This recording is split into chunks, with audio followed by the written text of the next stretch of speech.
नमस्कार बच्चों, आशा करता हूँ कि आपका हिंदी का पेपर बहुत अच्छा गया होगा। अब आपका अगला पेपर अंग्रेजी का 9 तारीख को होने वाला है। उसी पेपर को मैं आज इस वीडियो में आपको बताऊंगा कि उस पेपर में कैसे प्रश्न आएंगे, कौन कौन से प्रश्न आने वाले हैं। क्योंकि आपने देखा ही होगा, हिंदी का पेपर आपने मिला ही लिया होगा। मेरे इस चैनल पर जो वीडियो डली है वो सेम टू सेम आया था। इसी प्रकार में जो 9 तारीख को आपका पेपर, परसों जो पेपर होगा, कल पेपर होगा आपका, उस पेपर को आज मैं ये पूरा पेपर बताऊंगा और आप पूरा पेपर अच्छे से देख लीजिए। आज मैं इस वीडियो में आपको पूरा पेपर बताने जा रहा हूं। और देखिए, आज मैं पिछली वीडियो में मैं हिंदी का पेपर में तो आपको उत्तर नहीं बताए थे, पर इस वीडियो में देखिए मैंने सभी के उत्तर आपको बताऊंगा। और आप अपनी जो भी कॉपी नोटबुक में आप अपनी लिख लीजिए, इस प्रत्येक प्रश्नों के उत्तर को भी लिख लीजिए। तो सबसे पहले देखते हैं, आज मैं आपको बता देता हूँ थोड़ा सा कि यहाँ पर आपको क्या क्या लिखना है। यहाँ पर देखिए, आपको अपना विद्यार्थी का नाम लिख देना है, मतलब आपको अपना ही नाम लिखना पड़ेगा। और यहाँ पर आपको अपना अनुक्रमांक लिखना है। यहाँ पर आपको पिता का नाम लिखना है। यहाँ पर आपको शाला का नाम लिखना है। यहाँ पर आपको ब्लॉक नाम लिखना है। यहाँ पर आपको जिला का नाम लिखना है। और आपको ये सब पता होगा कि हिंदी के पेपर में भी सेम पैटर्न था कि पूर्णांक मतलब 10-50 नंबर का आपका क्या रहेगा, पूरा प्रश्न पत्र आएगा 50 नंबर का, जिसमें 22 क्वेश्चन रहेंगे। कितने प्रश्न रहेंगे? 22 प्रश्न रहेंगे। प्रश्नों की संख्या 22 रहेगी। और उसके बाद सबसे पहले आपको पता है, जैसे कि सबसे पहले मल्टीपल चॉइस क्वेश्चन मिलेंगे, मतलब बहुविकल्पीय प्रश्न मिलेंगे। बहुविकल्पीय प्रश्नों में क्या होता है, अपन को ढूंढना पड़ता है, 4 में से एक ऑप्शन सही रहता है। जैसे सबसे पहले प्रश्न देखे अपन लोग, यहाँ पर लिखा है read the passage carefully and answer the following question. सबसे पहले यहाँ पर आपको एक क्वेश्चन, एक पैसेज दिया गया है। इस पैसेज को क्या करना है, एक बार पढ़ना है। और पढ़ने के बाद आपको जो 10 क्वेश्चन दिए गए हैं उनके आपको उत्तर आंसर देने हैं, है ना। सबसे पहले आप इस पैसेज को पढ़िए, 1 2 5 10 मिनट आपको इसको, मतलब 1 2 5 मिनट आप पढ़ने में लगा दीजिए। इसको कोई दिक्कत नहीं, बहुत बढ़िया पैसेज दिया गया है। तो आप इसको पढ़ लीजिए एक बार। और उसके बाद ये प्रश्न पढ़िए, जो ये पैसेज में इन प्रश्नों के उत्तर दिए गए हैं। तो आप जैसे पहला प्रश्न देखिएगा, यहाँ पर लिखा है हु वॉज भोला। भोला कौन है? तो इस पैसेज में यहाँ पर दिया है, देखिए मैं बता देता हूँ आपको। इधर ये पैसेज दिया गया है, जो इसमें ये लिखा है कि भोला कौन था। तो भोला कौन था? भोला एक हॉर्स, जो हॉर्स ट्रेनर रहते हैं, तो हॉर्स ट्रेनर था। ये लिखा है भोला एक क्या था? हॉर्स ट्रेनर था। किसका? नवाब का हॉर्स ट्रेनर था। उसके बाद देखिए सेकंड प्रश्न दिया गया है, what did the Nawab give Bhola when he retired. जब भोला रिटायर होता है तो नवाब भोला को क्या देते हैं? तो एक कोल्ट देते हैं। कोल्ट मतलब होता है घोड़े का बच्चा। तो वो क्या करते हैं, घोड़े के बच्चे को गिफ्ट करते हैं, कोल्ट देते हैं। किसको? वो जो उनके यहाँ नौकर रहता है, गाड़ी घोड़े का वो रहता है, हॉर्स ट्रेनर रहता है, भोला को, उसको गिफ्ट करते हैं कोल्ट। उसके बाद तीसरा प्रश्न पूछा गया है, the name of the Bhola wife. Bhola की जो पत्नी है उसका नाम क्या है? तो उस पैसेज में दिया गया है कि शांति नाम है उसका, तो अपन इसका क्या हो जाएगा, सही उत्तर शांति हो जाएगा। इसी प्रकार देखिए बच्चों, अपन को चौथा प्रश्न दिया गया है, who train a horse is called. जो घोड़े को ट्रेन करता है उसको क्या कहते हैं? उसको कहते हैं हॉर्स ट्रेनर। ये अपन को बताना था। उसके बाद पांचवा प्रश्न देखिए, पांचवा प्रश्न दिया गया है, where did the horse trainer lives. Bhopal. Bhopal में क्या है? बच्चों मैं आप लोगों को एक बात बता दूं कि यही पेपर आपको अपने रट के जाना, कोई दूसरे क्वेश्चन पढ़ने की आवश्यकता नहीं है। क्योंकि यही प्रश्न पत्र पूरा, वो जो प्रश्न पत्र आपका आना है वो मैंने पहले से ये तैयार कर लिया है। और यही प्रश्न पत्र आएगा आपका, मैंने जुगाड़ के इस प्रश्न पत्र की, यही प्रश्न पत्र आएगा। आप इसको अच्छे से रट के जाइए। पूरे प्रश्नों के हल मैंने बता दिए हैं इस वीडियो में, तो आप पूरे प्रश्नों को अपनी कॉपी में लिख लीजिए और 10-15 बार पढ़ के जाइएगा, है ना। और अच्छे से देख लीजिए, इसका बी है, इसका डी है, सब आप पढ़ लीजिए एक बार। इसलिए मैं इसको समझा भी दे रहा हूँ, जिससे अगर आपको कन्फ्यूजन रहे तो आपको वहाँ थोड़ा बहुत तो ध्यान आएगा कि ये बताया था। तो इस प्रकार से आप समझते भी जाइए, ठीक है। देखिए अगला प्रश्न देखिए, छठवां प्रश्न देखते हैं। छठवां क्वेश्चन पूछा गया है, the blank of the Bhopal gave a colt to Bhola.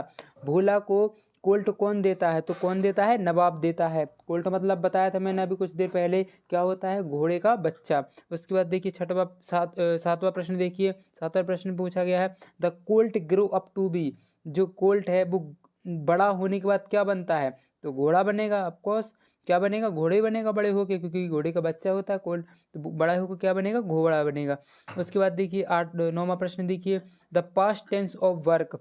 Work का पास्ट टेंस बताना था। किसका? वर्क का पास्ट टेंस बताना था। तो वर्क का पास्ट टेंस क्या होता है? वर्क का पास्ट टेंस होता है वर्कड। उसके बाद 10वां प्रश्न देखिए, 10वां प्रश्न दिया गया है the रेमिंग word of the Colt. Colt का रेमिंग वर्ड बताना था, सॉरी रेमिंग वर्ड बताना था। रेमिंग वर्ड मतलब क्या होता है? रेमिंग वर्ड मतलब होता है उसी से मिलता जुलता हुआ शब्द, मतलब तुकबंदी शब्द।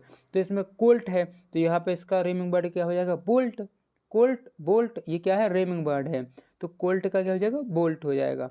उसके बाद देखिए अगला प्रश्न। अगला प्रश्न अपन को दिया गया है short answer type question. Short answer type question, इसमें लघु उत्तरीय प्रश्न आएंगे। लघु उत्तरीय प्रश्न 11 से 20 तक हैं। कितने? 11 से 20 तक है। उसके बाद देखिए 11वां प्रश्न दिया गया है where does the boat sail. Boat sail है वो कहाँ पर है? तो boat sail on the river. Boat sail कहाँ पर है? रिवर में है। ये पहले का उत्तर हो गया आपका। बहुत अच्छा शानदार क्वेश्चन है, बहुत इजी भी है और आपको याद भी हो जाएगा, बहुत आसानी से याद हो जाएगा आपको। इसमें सेल क्या है? सिर्फ इसमें आपको रिवर लिखना और कुछ नहीं लिखना। जैसे अब 12वां प्रश्न है। 12वें प्रश्न में क्या है? Where did the Vinod go. Vinod कहाँ जाता है? तो Vinod wanted to go back to Indore. Indore, बस आप इंदौर याद रख लीजिए। इस प्रश्न में रिवर याद रख लीजिए। सिर्फ आप अगर रिवर और इंदौर भी लिख के आ जाएंगे तो आपको नंबर मिल जाएंगे। तो 3 नंबर का प्रश्न है ये। कितने का? 3 नंबर का। बहुत ज़्यादा नंबर होते हैं 3 नंबर का प्रश्न, इतना ईजी है। उसके बाद 13 वाला देखिए what do we call a place near a railway track for passenger to get on and off the train. जो पैसेंजर्स रहते हैं उनको पता कैसे चलता है कि ट्रेन आ गई है और चली गई है? तो वो कहाँ पता चलता है? तो वो पता चलता है प्लेटफॉर्म पर।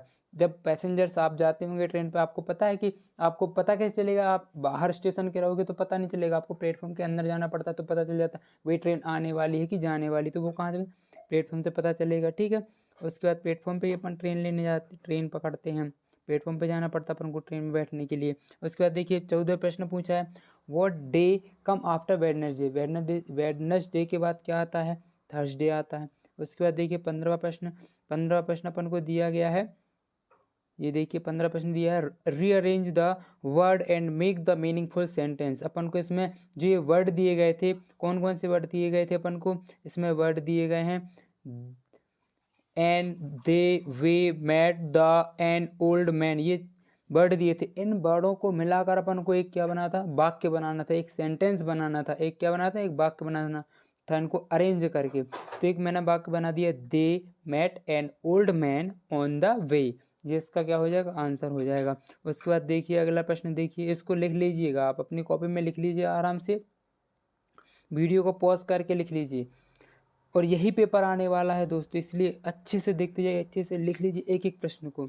उसके बाद 16वां प्रश्न देखिए pick the odd one and write. जो ये दिए गए हैं इनमें से अपन को क्या करना है? छांटना है और अपन को लिखना है। जैसे इसका क्या आएगा? अलग क्या है? ट्रेन, ट्रेन में अपन जो अपन ट्रेन में भी अपन एक दूसरी जगह ट्रांसपोर्ट के काम आती है, बस ट्रांसपोर्ट के काम आती है और जीप भी ट्रांसपोर्ट के काम आती है एक जगह से दूसरी जगह जाने के लिए। और जो हाउस है ये तो रहने के काम आता है, तो इसमें हाउस क्या हो जाएगा? अलग हो जाएगा। इसमें लोटस, रोज, लिली, गार्डन ये सब फूल हैं और गार्डन क्या है? गार्डन मतलब बाग, ये अलग हो जाएगा। तो आपको ऐसे लिख देना है। आइस, टोमेटो, टीयर, नोज ये सब क्या है? आइस, टोमेटो, ईयर, नोज ये सब क्या है? आप जानते ही हैं, शरीर के अंग हैं। और टोमेटो क्या है? एक टोमेटो क्या है? एक सब्जी है। उसके बाद देखिए 17वां write the degree of comparison of the following words. अपन को कंपैरिजन इसमें बना डिग्री ऑफ कंपैरिजन बतानी थी। तो शार्प के क्या हो जाएगा? मोर शार्पर हो जाएगा। डीप का मोर डीप हो जाएगा। प्रिटी का मोर प्रिटी हो जाएगा। उसके बाद देखिए 18वें में क्या लिखना था? 18वें में अपन को बताना था कि right adverb of the following. Adverb बतानी थी तो हैप्पी की क्या हो जाएगी? हैप्पीली, क्लियर की क्लियरली, नाइस की नाइसली, ये इसकी एडवर्ब हैं। उसके बाद 19 देखिए, 19 में इसमें अपन को रेमिंग वर्ड बताने, मतलब तुकबंदी वाले शब्द बताने थे। तो लाइन का क्या हो जाएगा? टाइम। डाउन का क्या हो जाएगा? टाउन। बुक का क्या हो जाएगा? लुक। बुक, लुक, ये सब रेमिंग वर्ड है। तुकबंदी बन रही है इनमें, है ना? तुकबंदी बन रही कि नहीं? इसी प्रकार देखिए 20वां प्रश्न अपोजिट वर्ड बताने। इसमें क्या बताना? Right the opposite gender, sorry word नहीं बताने, इसमें क्या बताने? अपोजिट जेंडर, मतलब लिंग परिवर्तन करना है।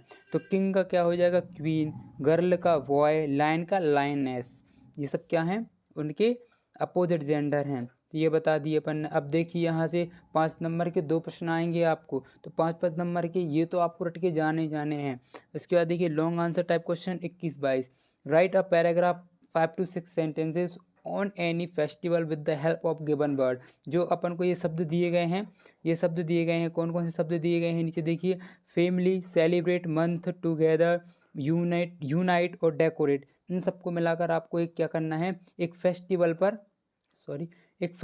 क्या लिखना है, एक पैसेज लिखना है, एक पैराग्राफ लिखना है। तो मैंने एक पैराग्राफ तैयार किया है, देख सकते हैं आप। मैंने एक दिवाली ले ली, अभी निकली है जस्ट अभी, तो दिवाली पर एक मैंने पैसेज लिख दिया है। Diwali is the festival of light symbolising the victory of the inner light over the spiritual darkness. The festival is the celebrated with the whole family. ये होल आ गया, फैमिली शब्द भी आ गया, सेलिब्रेटेड भी आ गया, है ना। Diwali celebrated is the in the October month, उन्होंने बोला था मंथ भी अपन को यूज़ करना है। ये लिखे ना वर्ड, तो ये मैंने यूज़ कर लिए कि अपन अक्टूबर मंथ में दिवाली सेलिब्रेट करते हैं। इन दिवाली भी decorate whole house with the light and rangoli से अपन पूरा घर क्या कर देते हैं, डेकोरेट करते हैं। तो सभी शब्द आ चुके हैं इस पैराग्राफ में, आप देख सकते हैं। और इन शब्दों से मिलाकर अपन को एक पैराग्राफ तैयार करना था एक त्योहार के ऊपर, तो मैंने कर दिया है। आप इसको एक अपनी नोटबुक में लिख लीजिए और ऐसे के ऐसे छाप के आइए, 1% एक भी नंबर नहीं आपके कटेंगे। उसके बाद देखिए 22 क्वेश्चन, ये 22 वाला क्वेश्चन आप खुद ही को तैयार करना है। मैंने क्वेश्चन पहले से बता देता हूँ। इस वाले क्वेश्चन में पूछा गया है, right any stanza of the poem which you like the most. कोई भी एक अपनी पुस्तक की पोएम ले लीजिए, उस पुस्तक की 4 लाइन, कितनी लाइन, सिर्फ और सिर्फ 4 लाइन, 4 लाइन आपको लिखनी है इसमें। 4 लाइन आप याद करके जाइएगा और वही के वही आप छाप के आ जाइए, आपको 5 नंबर पक्के। इसी प्रकार देखिए ये पूरे क्वेश्चंस मैंने आपको बता दिए हैं, आप अच्छे से नोट कर लीजिए। और अगर किसी भी क्वेश्चन में आपको डाउट हो तो आप कमेंट करके बताइए। और अगर वीडियो अच्छी लगी है तो वीडियो को लाइक, शेयर और अपने दोस्तों के साथ शेयर और कमेंट करिए। उसके बाद चैनल को सब्सक्राइब करिए, जिससे आपको प्रत्येक जो भी आपके और आगे प्रश्न पत्र मैं लाता रहूँगा। और जो भी पेपर्स आपके बचे हुए हैं सभी प्रश्नों के सभी पेपर्स मैं लाऊंगा, सभी पेपर्स में डाल दूंगा। आप चैनल को सब्सक्राइब कर लीजिए अगर आप चाहते हैं कि आपके पेपर सारे के सारे अच्छे जाएँ तो। धन्यवाद, थैंक यू।